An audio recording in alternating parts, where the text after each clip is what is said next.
Hello everyone, my name is Carla Martinez and I am a blind woman that has been working in the food service industry for about 10 years.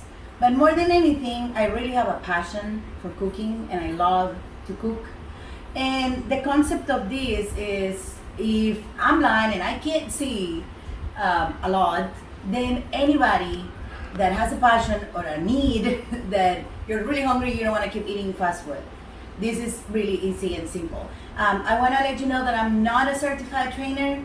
Like my friends at Preschool or School for the Blind, I'm not. I just do my thing my way, and if I can share with you and I can help you anyhow, then I want to do it. The main thing of cooking when you're blind or you have any other disability, I think that it is the organization.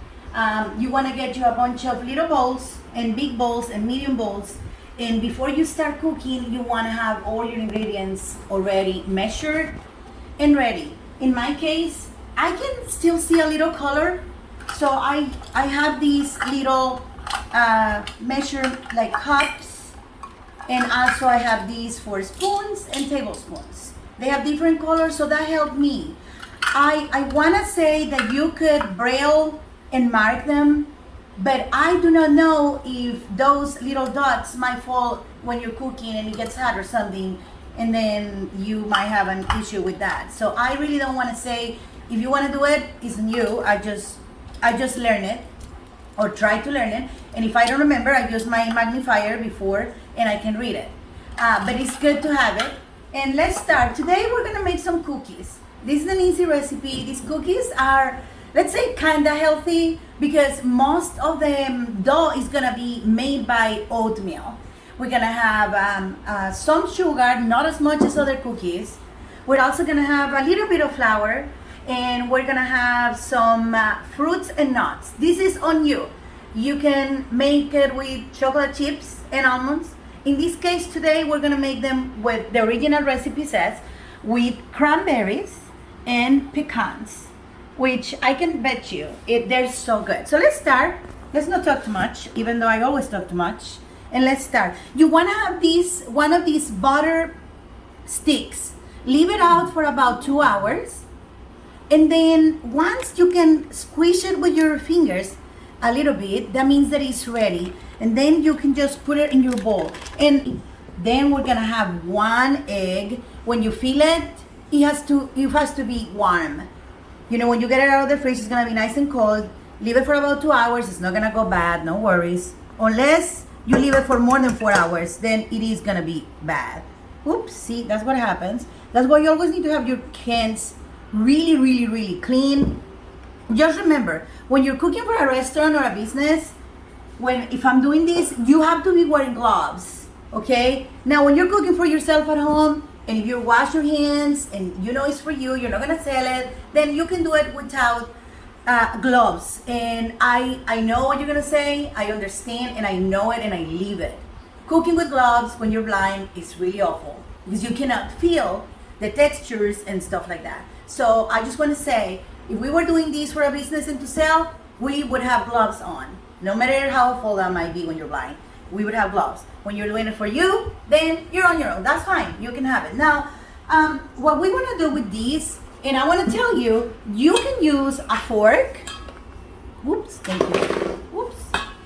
You can use a fork or a whisk, and you can do it like that. You can also put it in one of those robot KitchenAids, and you can do it like that. I think that it's easier to feel when you use this mixer that you can hold with your hand.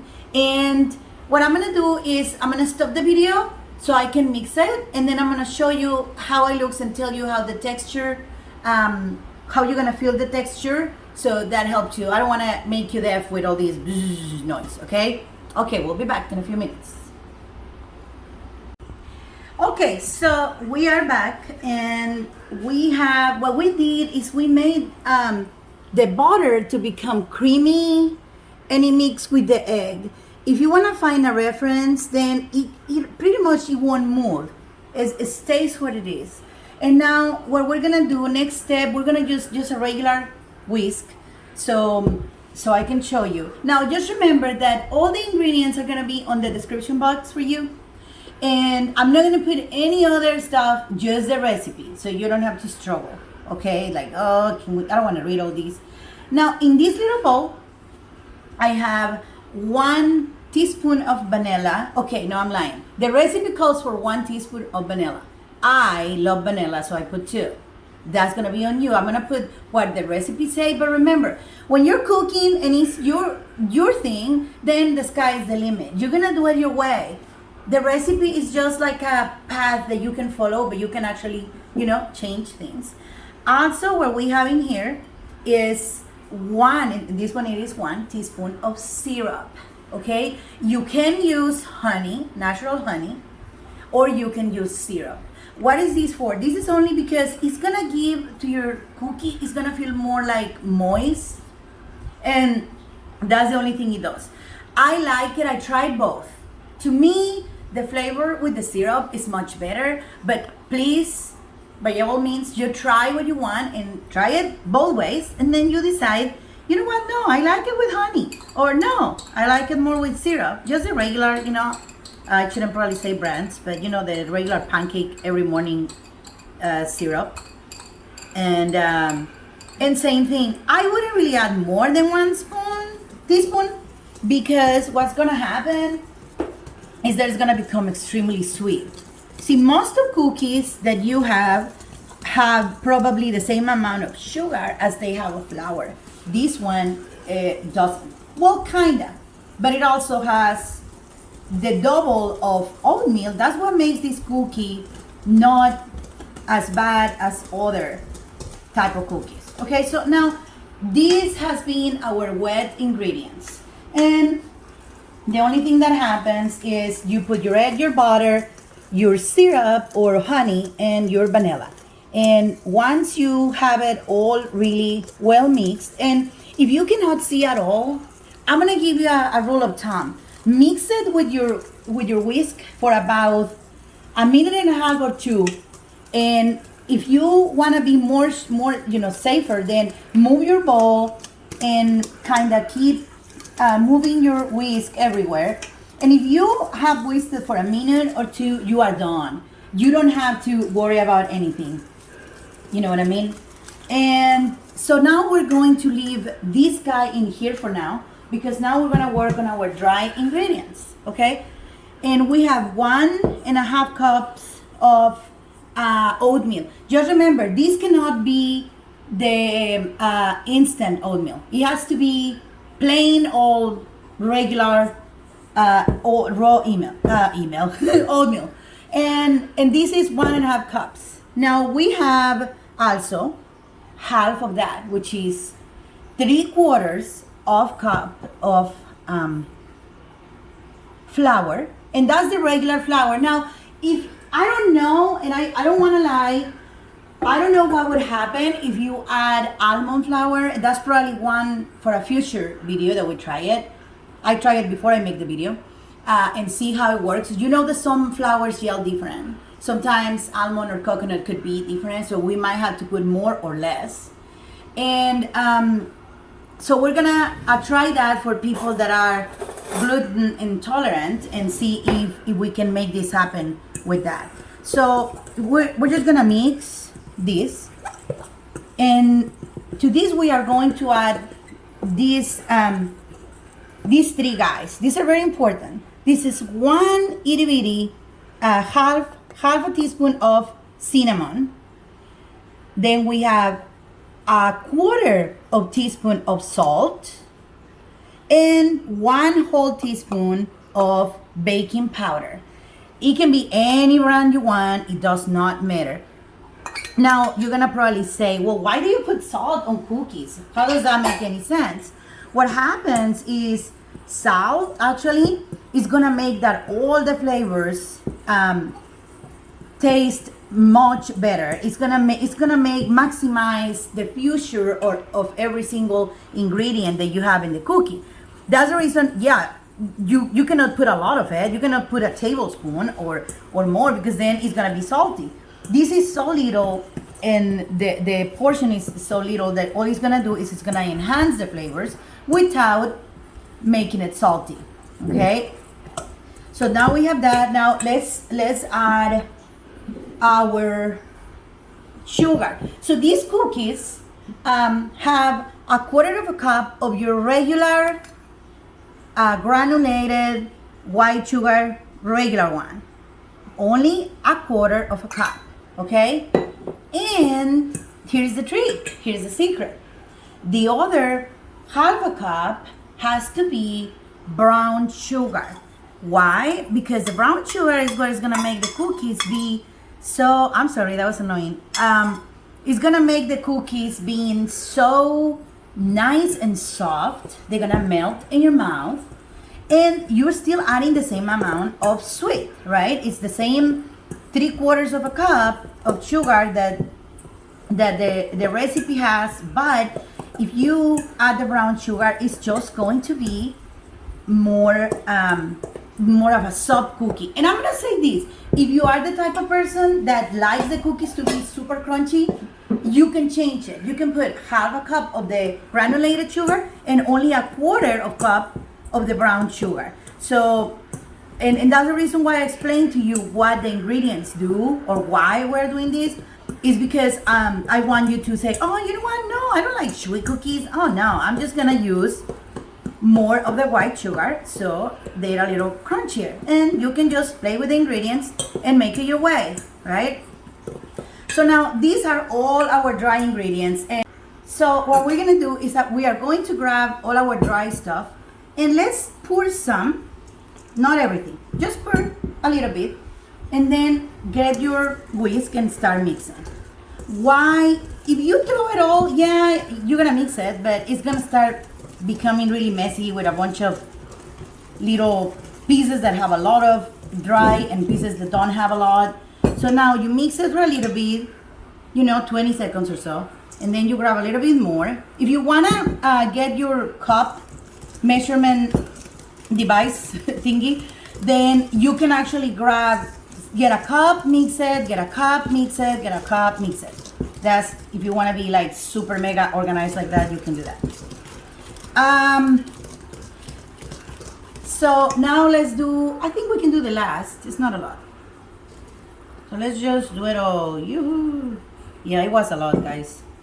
Divide it on 4. Don't do 3 like me. Because see, you struggle more. If you actually do it like this, you struggle more. Now your dough is not going to be a very wet dough.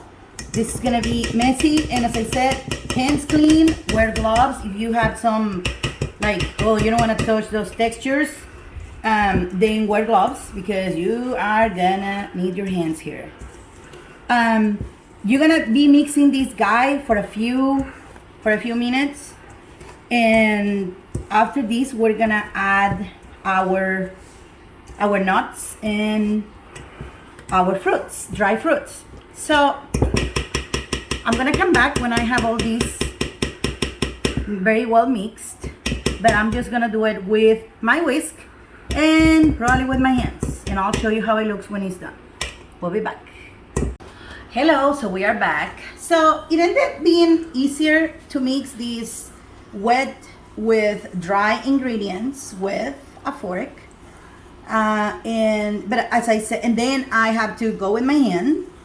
The dough is gonna be very kind of grimy. You can feel the oatmeal, and with your hands, with your clean hands, you wanna just mix it and knead it a lot. So everything, you can pick up every single bit of oatmeal and flour and sugar that was on the walls of your bowl. This is very easy because you can feel it, right? And then once you have all that ready, it's gonna be sticky, guys. So don't expect, if you say, oh no, it's all sticking to my hand, then you know what? Guess what? You got it. You did it right. Don't try to eat it, okay? Because you have raw egg in here, so don't try to taste it. Many people taste it, but I'm not supposed to tell you to do that, because then if you get sick, oh my God. So now that it's all like this, let me see if you can get, yeah, it's all stick on my hands, in my fingers. You see that? This is good. Smells really good. And now we're gonna grab our fruits and nuts. In this little bowl, I have cranberries and pecans, just pieces. The recipe calls for a cup. So if you wanna have, let's say you wanna have cranberries, pecans, and chocolate chips, or almonds, or you wanna also add raisins or whatever. As long as between everything you have a cup, according to the recipe, you are good. I put a cup and a half. I'm guilty. I like my cookies very nutty and very fruity. So that's what I do, but I'm gonna give you the recipe the way it is, right? So I need to tell you, this is what the recipe says, this is what I do. It's gonna taste good anyways. You don't need to worry about that. It's just a matter of preference. Do you like to have a piece of pecan and a piece of cranberry on every bite of your cookie? Then make them nuttier and fruitier and add a little bit more. If you want just your regular cookie and all that, then just use 1 cup. They're gonna have a lot, okay? Because I'm gonna show you how this looks. And I forgot to say, sorry, I'm doing all this with my hands. After you add your fruits and your nuts, you have to use your hands. Why? Because it's a very thick dough. So it's super, super, super thick. And you are ready. Okay, so we are back. So what I did is I washed my hands. And I want to tell you that I use these, they are black trays that are supposed to be so your stuff doesn't stick to them. I still spray them with that pan that has like flavor, like butter flavor. So what I'm gonna do, and you can do these, okay? I have to feel where the little hole where the spray comes, because I've sprayed myself on the face before, and that's not a nice feeling. So feel it, point it to the tray, and spray away. And we're gonna do 2 of them. Normally we can make three trays, but because I don't make them really big, as I said, I make like bites. And another thing that you can do, and I wanted to show you, is, oh, here it is.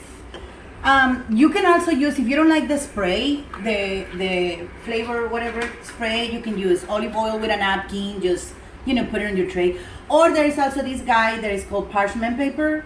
You don't even need to spray this guy. You just line your tray with these, and it won't stick. I use this a lot when I make keto tortillas and keto pastries, because they are very sticky. They're super sticky, and not even the spray helps with those. So I just wanted to show you, if your preference is, I don't want more chemicals, I just want the paper, then please, by all means, just get that and do that. So as I said, this is just an old, simple spoon. And I want to show you like that because you don't have to have all these fancy equipment so to make delicious food. You just have to have creativity, right? You just go and say, okay, well, and you know what?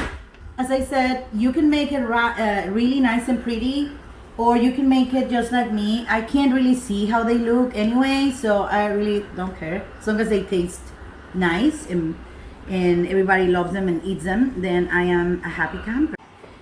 Okay, you guys, so we are back, and I want to show you here the trays. You see how they don't have any specific form or shape or anything, but believe me, they are going to be delicious. If you decide to put them in the freezer, your dough is going to be a little hotter. So then you are probably going to have to use, you see those little ice cream scoops? You can use those and then make your little balls and then squash it with a plate or with something, and then put them on the tray the same way I'm doing. And now we're going to go to the oven. They are going to cook for 10 to 12 minutes. My oven cooks hotter than a regular oven. This is an old oven. So I do 325. You should be okay doing 350 for the same 10 to 12 minutes, and they should be perfect. I would check them at 10, and if they, you know what, if you're like me, I can smell And if I can, then I just like touch it or ask. They're gonna be hot, so be careful. But it's safer if they smell. You know what? They smell they're done. Just take them out and then let them cool for a little bit. You can even cut one, feel it on the inside, and then you can put them back in the oven if they're not all the way. Nothing is gonna happen if you have to do that. Okay? This is not like a cake. A cake, if you do that, then all the fluffiness is gonna go bye-bye. But a cookie, you don't need to worry about that. And now, while the sad part about organizing yourself and having all your ingredients in different bowls and all these nice and pretty is that while your cookies are in the oven, guess what you're gonna be doing? Washing all those bowls and spatulas and spoons and forks. But you know, that way when you're done cooking your cookies, you can just baking your cookies, you can just get a cup of coffee or tea and enjoy your cookies with it. So these guys are gonna go in the oven, and I'm gonna see you back when these guys are ready. Thanks for watching. We'll be back. Okay, you guys, so Alexa just said that 12 minutes went by, and that's a great thing to do. Set up your alarm with whatever system you might have. If it's the iPhone alarm, or if it's the Alexa, or if it's your phone, or your neighbor, or whatever. But just keep track of your time so they don't get burned. And here they are. I mean, I wish you could smell, because then you would know. Oh, now I know how she knows that they're already ready. Why? Because the smell is very characteristic. You can smell the dough that is already cooked. On the bottom, they might look a little or feel a little burned, but on the top, they're not burned. They just are a little more like toasty. And oosh, that was hot. And on the top, they're gonna feel a little soft and warm. Do not try to eat them right now, okay? Because they're gonna just melt in your mouth and you're gonna burn. You need to give them at least 10-15 minutes so they can finish cooling down, and then make you. I'm almost done with my dishes. I probably would have finished if I wouldn't have been just woof enough. So you can make you a cup of tea or a cup of coffee or whatever floats your boat, and you can enjoy these cookies. I shouldn't, but I will do these just so I can show you, okay? Ooh, it's hot. Guys, I have sort of a little bit, not a lot of resistance with hot stuff, but don't try it because it burns. Okay, if you can focus here. Like in the inside, you can see it's nice and chewy. You can see the pecans and the fruits and all that. And if you can focus here where I'm touching, it's totally soft. You can squish it. Okay, so that's why you want to wait until they cool down, so you don't have a bunch of crumbs everywhere. Okay, so they are very delicious. Now, this is the first video, and today is September the 2nd of 2021. We are recording this video in Austin, Texas. If you want any other recipes that you might want to see, and you might want to have a video, please write it on the comments and let me know. If there's something that you don't like, let me know. Just be nice about it. And if there is something that you like, also let me know. Give me your feedback in general. And as I said, just remember, it doesn't matter if you're blind or not blind, good for cooking, bad for cooking. There is nothing that is going to prevent you from making really delicious food, and especially if you enjoy it with the stuff that you have at home. So we'll see you in the next video, and have a wonderful day. Bye-bye.